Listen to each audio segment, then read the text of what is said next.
740,000 people take their lives each year. This article states,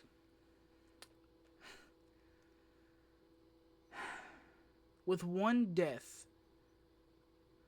occurring on average every 43 seconds, each suicide is a tragedy that affects families and communities.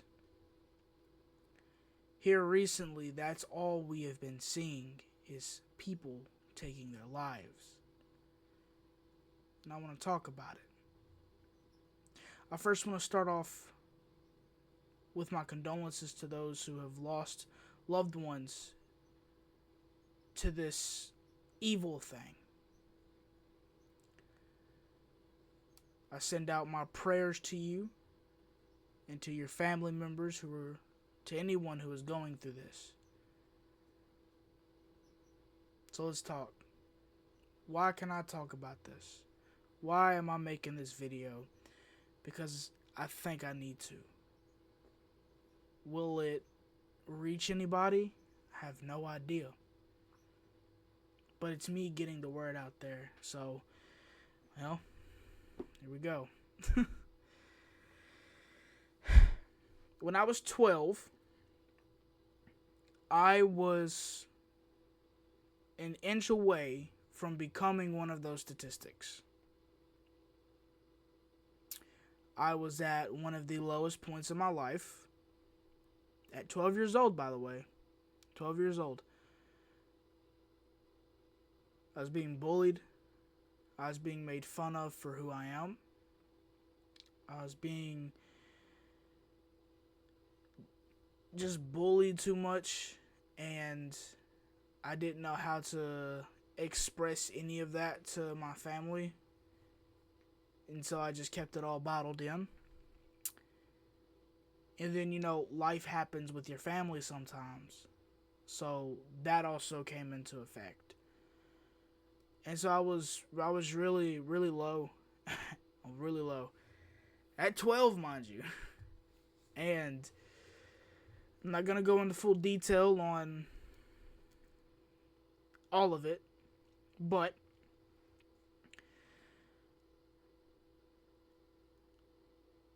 just know that it changed my life, because when I was standing there, it hit me. I stopped looking at it from my perspective, and I was taking in I was considering everyone else's. So I was considering my mom, my dad, when they found me in the space that I was in, right? I was thinking that, I was like, man, they're going to see me here and all that. So I took that into consideration. And it opened my eyes more to make me kind of like just push back and not do it.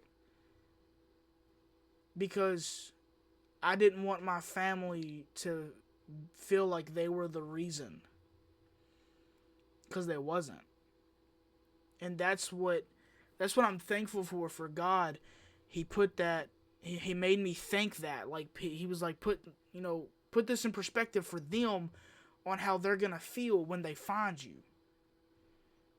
How your best friend, who's your brother, how is he going to feel when he gets the phone call from your mom or your dad, them screaming into the phone, trying to come with words to say to your best friend, hey, he's gone. That's what made me realize that I don't want that. I wouldn't want that on my worst enemy. I wouldn't want them to feel that. Because that's going to haunt you for the rest of your life. That's going to be there on your conscience day and night. That. So I stopped and I sat down, I cried, I bawled my eyes out, I talked to God, and everything changed. Okay? Now, I never said this. I feel compelled to say it now, and that's okay. But I was 12 years old, about to attempt it. I am about to be 24 years old, and I still think about it. It's never once left my mind. But a lot has happened, a lot has changed. I'm more grateful for my life now than I was back then. But let's talk about that. If I would have taken my life at 12 years old, and anyone who is going through that right now, who has been through that, right, and you're in my predicament, right? You attempted it, but you just think about it. So let's talk about it, right? So, if I would have taken my life at the age of 12, I wouldn't have made the friends that I've made today. I wouldn't have encountered so many blessings if I would have taken my life. I wouldn't have been able to speak at different churches. I wouldn't have been able to baptize my cousin. I wouldn't have been able to experience the growth of my relationship with Christ, my relationship with my family, with my hobbies that have grown into my lifestyle. I wouldn't have experienced marrying both of my sisters. Like, bro, like I was the officiant of their weddings, bro. I got to marry them. My oldest sister and my youngest sister, I got to marry them to their spouse, bro. That is, I wouldn't have experienced that. Sorry for the wording. I wouldn't have experienced that if it would have taken my life. You see, you need to think about that as well if you're going through that right now. All these things that you can accomplish, all these things that you want to do,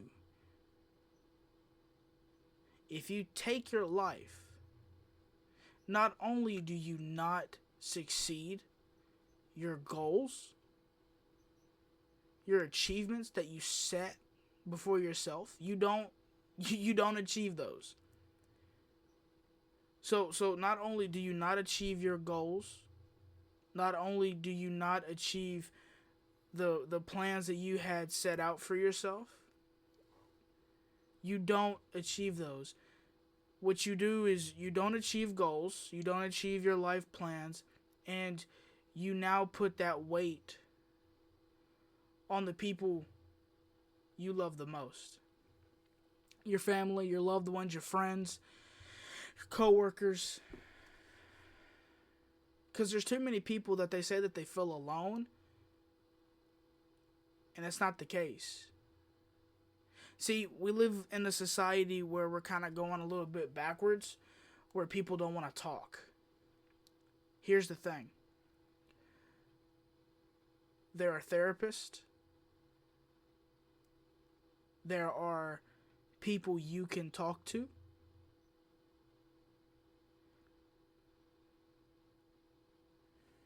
There are so many things that you can do to prevent that one thing.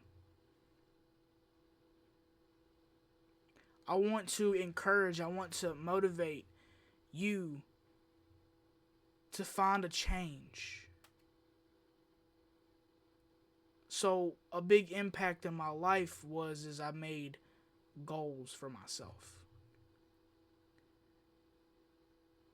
And trust me, from the age of 12 to 24, brother, my plans have changed.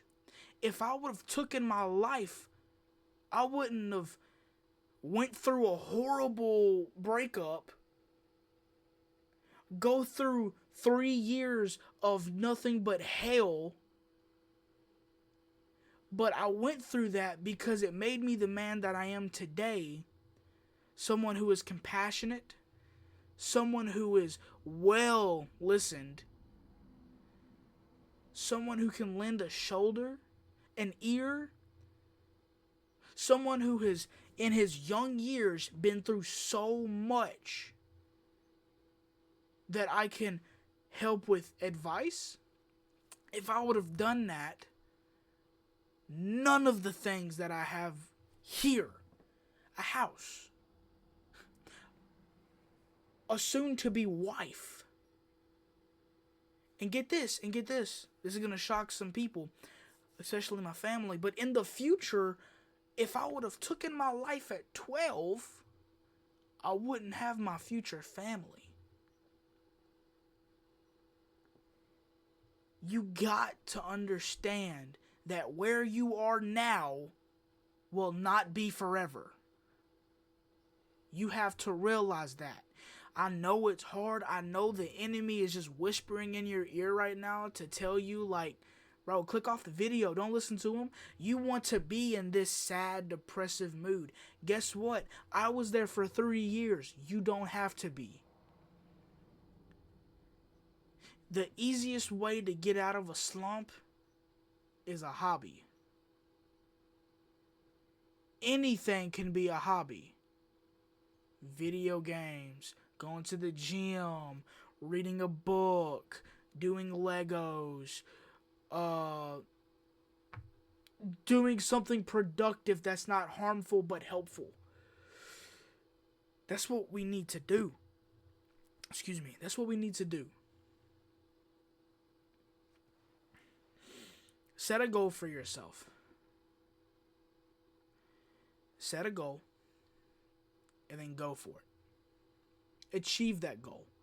No matter what curveball comes your way, no matter what life throws at you, achieve the goal. Achieve it.